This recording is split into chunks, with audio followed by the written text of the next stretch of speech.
Right now, the internet is once again going crazy, and this time, it's all about MrBeast. It's a big decision.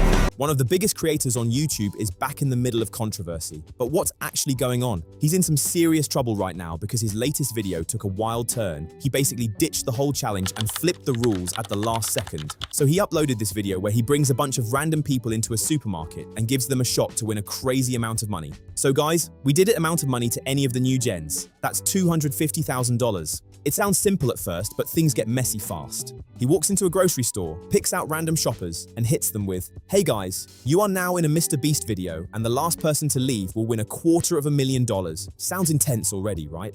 But here's the twist that got everyone talking. The challenge didn't last a day, or even a week.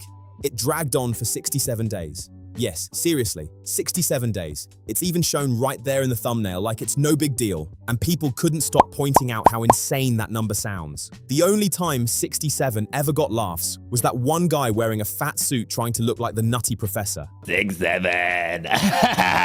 Now suddenly, it's tied to this over-the-top challenge that feels completely unreal. At first glance, it just looks like another wave of online drama.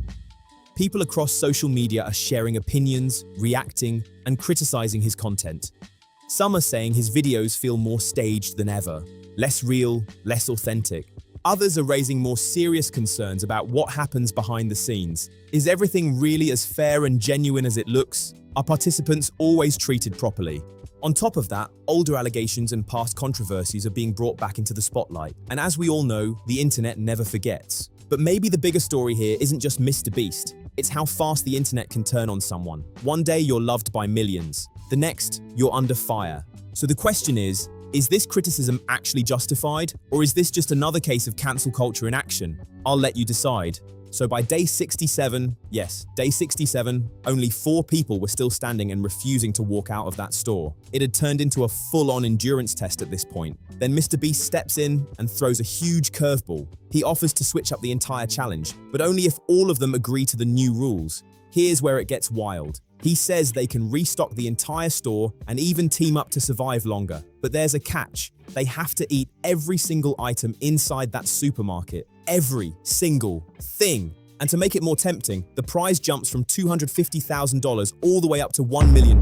That's a massive leap. At first, it might sound manageable, right? But think about it. An entire supermarket full of food is no joke. That's not something you finish in a few days or even weeks. That could take months, maybe even close to a year. And keep in mind, they've already been stuck in there for 67 days straight, which makes this decision even more intense. So when they're trying to figure out what to do, MrBeast asks them what's making it such a tough call. And that's when things get more personal. Each person starts opening up about their situation, sharing real-life struggles and reasons behind their hesitation. One guy even says he has a wife and 2 kids, which makes the choice hit way harder. A wife and 2 kids. Okay, that's a lot. It's a big decision. One of the finalists even had a son who was part of the challenge at the start, but he ended up leaving early, which made things even more emotional. Despite all that, they still came together and made a bold choice. They decided to stay, every single one of them. And one guy took it to another level completely. He straight up said that the money would change his life so much, he'd stay inside that supermarket for 2 whole years if that's what it took. That's how serious this had become. I can stay. You can stay. I can stay a year, 2 years. The problem is, have to eat it and eat it. Well, I because wouldn't even stress that if I were you. You don't have help. You have training, you have gym. Now this isn't even the first time he switched things up mid-challenge. There was that finalist stream with streamers locked inside a box. You had people like your Rage Rahi in there, and the whole thing started dragging. The pace slowed down like crazy, and they weren't hitting the targets the way they expected, even though test groups had already tried it beforehand. Because of that, they had to tweak the rules just to keep things moving. But compared to what's happening here, that situation feels small. This time, the change isn't just a minor adjustment, it's a massive shift that completely flips the entire challenge on its head. So easy, I guarantee I hit a heart. And yeah, this move sparked a ton of backlash on Twitter. People on there already criticized just about everything, but this time the reaction really picked up speed and the narrative started spreading fast. A lot of users are saying it feels like things have shifted. Before, it looked like he was giving away money as a kind gesture, but now people are framing it like, hey, do you want to push yourself to the absolute limit mentally just to get paid? That's the angle that's getting attention right now. And it gets even more intense. There was reportedly one contestant who was pregnant, which added a whole extra layer to the situation and made the conversation even louder online. doing this challenge while pregnant. I turned 11 weeks today. And on top of all that, there's the reality people keep bringing up. You might win the money, sure, but you're also signing up to be away from your family for months. That's not a small trade-off at all, and it's hitting a nerve with a lot of viewers. Now, Twitter has a reputation for going after just about everyone, and yeah, it can get extreme. People latch onto one idea and run with it non-stop. But in this case, the conversation isn't just random noise. It's building around how far things have shifted. Because if you look back, MrBeast started off way simpler. He was handing out money to homeless people, tipping pizza delivery drivers huge amounts, stuff that felt direct and positive. Even before that, he was just grinding content like repeating PewDiePie over and over again. Completely different era. But what's happening now feels like a pattern across YouTube in general. I'm not saying he gets a pass here, but there's clearly this constant push to go bigger, louder, and more extreme every single time. And the irony is kind of wild when you think about it.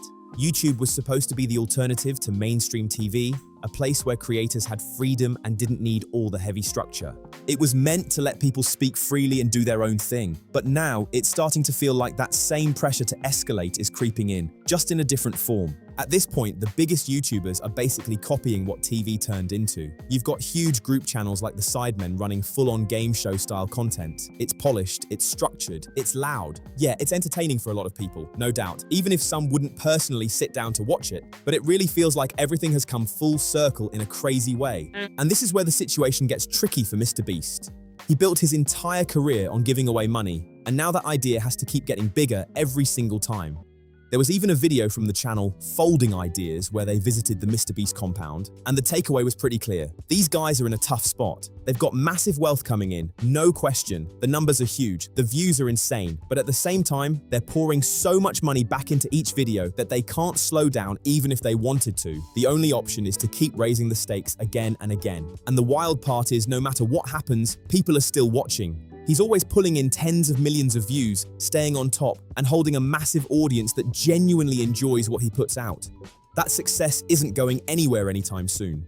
But that Folding Ideas video pointed out something really interesting that a lot of people didn't expect. Even though Jimmy is insanely successful, like arguably the biggest YouTuber on the planet, he doesn't really have that tight core audience you'd assume comes with that level of fame. It's more like everyone knows who he is and a huge number of people will watch his videos when they pop up, but there isn't that same deeply locked-in fan base you see with other creators. It's a different kind of popularity. And that's exactly what Folding Ideas focused on in the video, breaking down how his audience works and why it feels so wide but not as concentrated. Now they're kind of trapped because they already have a core audience that's here for the tacky spectacle and excess and Jimmy screaming, "Think about the money!" in someone's ear. And another point Folding Ideas brought up is how fast the money is going out. They're spending so much on each video that they don't really have the option to slow down. They're locked into this cycle where every new upload has to be bigger, more expensive, and more extreme than the last just to keep up. And here's the ironic part that people keep pointing out. More and more viewers are comparing MrBeast's challenges to Squid Game. That comparison is everywhere now. But apparently that's something he really doesn't like being linked to at all, which makes the whole situation feel even more awkward.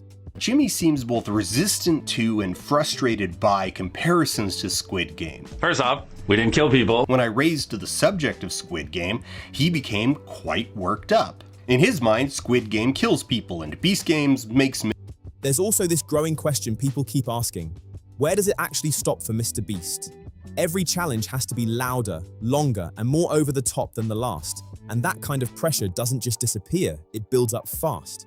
At some point, it's not even about the idea anymore. It's about the scale. Bigger prizes, longer challenges, more extreme conditions. It all starts stacking on top of itself. And when your entire brand is built on shocking people and going viral, slowing down almost feels impossible. That's what makes this whole situation so intense to watch, because the expectations just keep getting higher and higher every single time. And that's really what this all comes down to. MrBeast isn't just making videos anymore. He's caught in a system where every upload has to outdo the last one, no matter how extreme it gets. The stakes keep rising, the ideas keep stretching, and at some point, people are bound to question how far is too far. Whether you see it as genius content or something that's starting to go overboard, one thing is clear.